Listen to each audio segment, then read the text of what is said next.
This new solo build for Scourge is insanely good. It is so good that I would say it's rivaling my Immortal, Catalyst and Willbender builds. Yes, it's so good.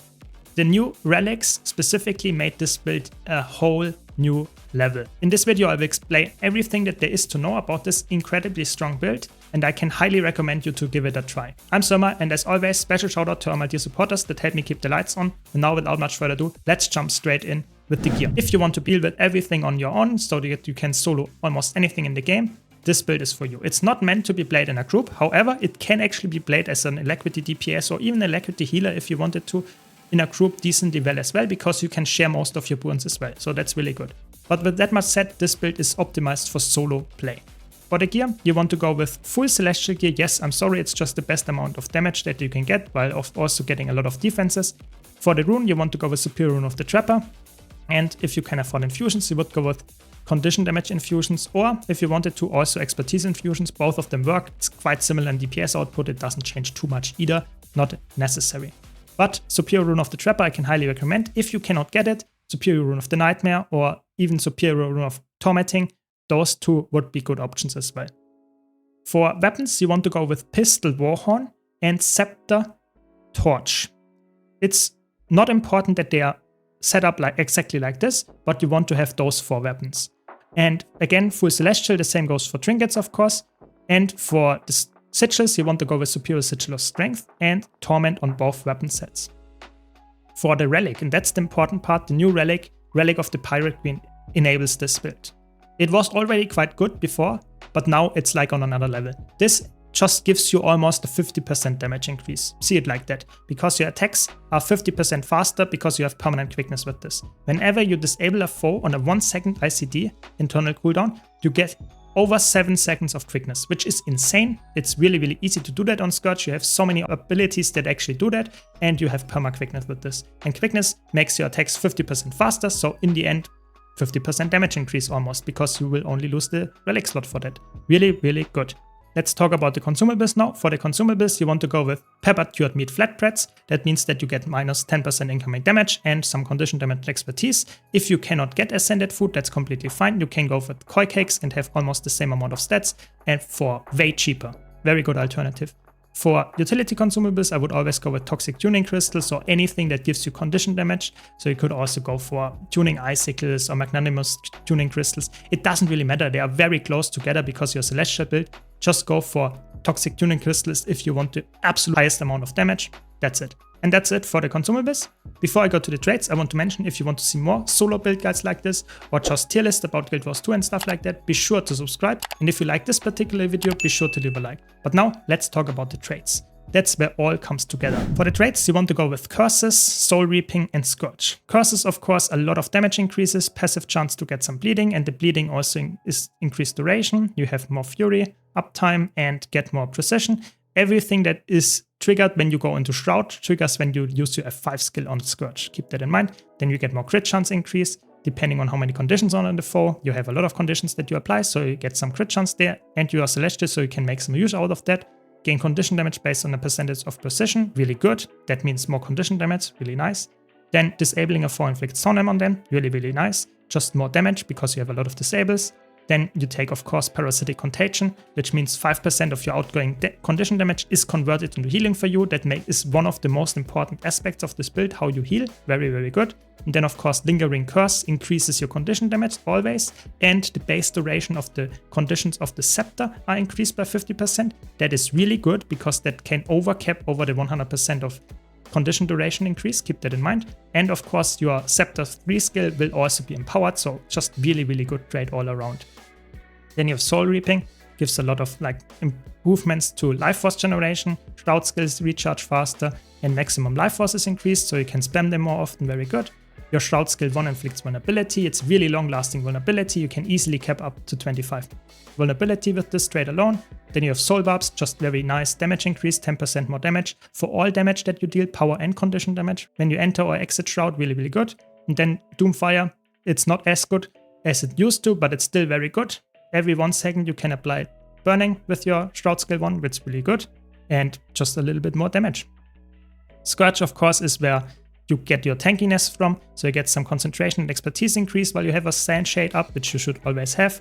Then you get more damage reduction while you have an active sand shade, really good, just makes you more tanky even. Then you get more burning damage increased and your expertise is increased because you have a lot of condition damage, so makes a lot of sense. And then the next two traits are working hand in hand because you use Herald of Sorrow so that your Desert Shroud becomes Sandstorm Shroud, so that applies a lot of barrier pulses and protection and gives you Fury because of the traits here. So that means that you get a lot of boons already and get some nice damage at the end.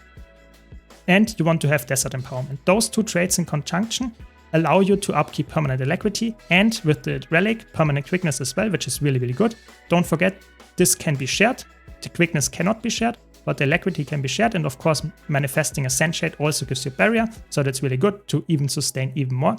If you want to be more aggressive, you could even go for Demonic Law and Sadistic Searing. However, you will lose a lot of defense from that. You will not have permanent alacrity. And because of that, the damage output is almost exactly the same as if you go for those two traits. I tested it, it's almost exactly the same. So I think it's better to have the potential DPS ceiling a tiny bit lower, but having insane amount of sustain and defensive utility with alacrity and barrier. So those two traits, that's what I would choose.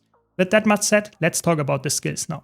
So for the skills, you have your very nice long-range auto take of the pistol and the 2 skill for damage, the 3 skill for some nice CC, and it also procs, of course, all the good stuff. For example, the relic, that gives you quickness. Then, of course, the 4 skill, also some nice CC, and the 5 skill is a nice life siphon and permanent swiftness for you. That is really good. For the other weapon set, you have the Oppressive Collapse, which gives you some very nice might uptime, again CC, so procs the relic, also some torment. The 4 skill, even more torment and some life force generation. The 3 skill on Scepter, also a lot of life force generation, boon convert if you need it, and a lot of condition application. And then the 2 skill and 1 skill just for damage from range.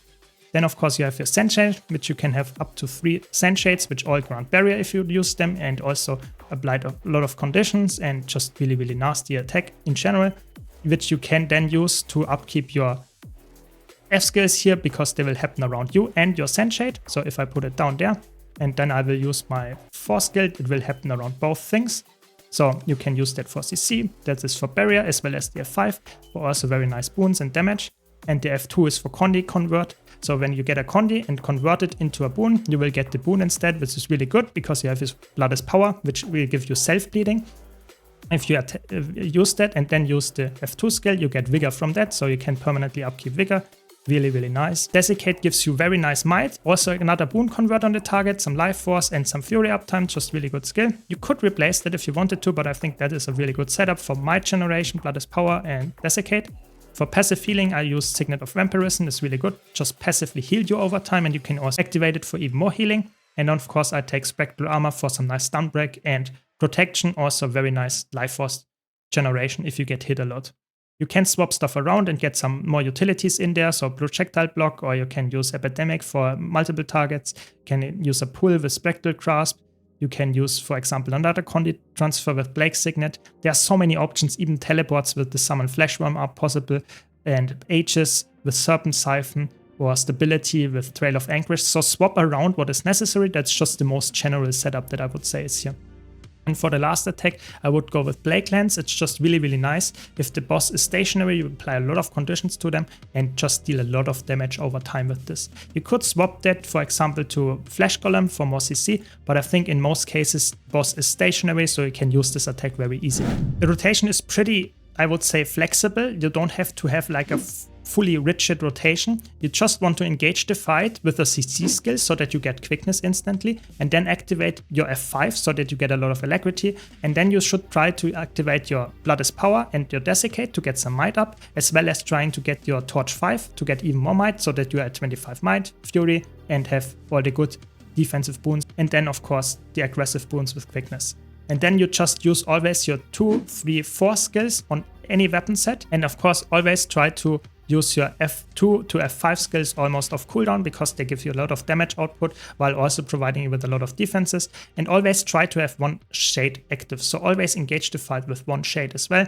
And then you swap your weapons off cooldown. Just try to use the pistol 2 attack twice whenever you're on the pistol set, maybe even thrice if you have enough time for that, but always try to focus on weapon swapping, especially when you're on the scepter set. Use the attacks of 2 to 5 and swapping off the weapon to go to the other one. That's always how it works. So the rotation is very flexible in that regard. Just try to get the damaging attacks out and then swapping to the other weapon set. And of course on scepter, try to hit the last attack on the auto attack chain if you have nothing else to do, because the auto attack chain ends with the biggest attack at the end. So try to use that and not cancel it before that. That's the whole rotation. Of course, use your healing skill, your barrier, your CC. If you can align it with break burst, if you need more condi cleanse, if you need barrier, try to align it with that so that you don't spam it in a moment where you don't need barrier, and in the next moment you get hit very hard without the barrier, so you will waste it. So use it a little bit accordingly, so delay it if you need it necessarily. And of course, like I mentioned in the skills section, adjust the skills depending on the encounter. And of course, use your elite skill whenever you have it, and you can guarantee that the boss will not move out of it. And that's the whole build. You can see it's extremely tanky. I have no problem surviving in the extremely damaging field. It's almost looking like I don't take any damage. It's really, really good. And the damage output is also surprisingly high for such a tanky build. Be sure to give this build a try. It's really, really fun and really strong, and it can really solo almost anything in the game. So I hope you enjoyed this video. If you did, be sure to leave a like. If you want to see more content like this, don't forget to subscribe. Thanks again to all my supporters, and I hope to see you all in the next video.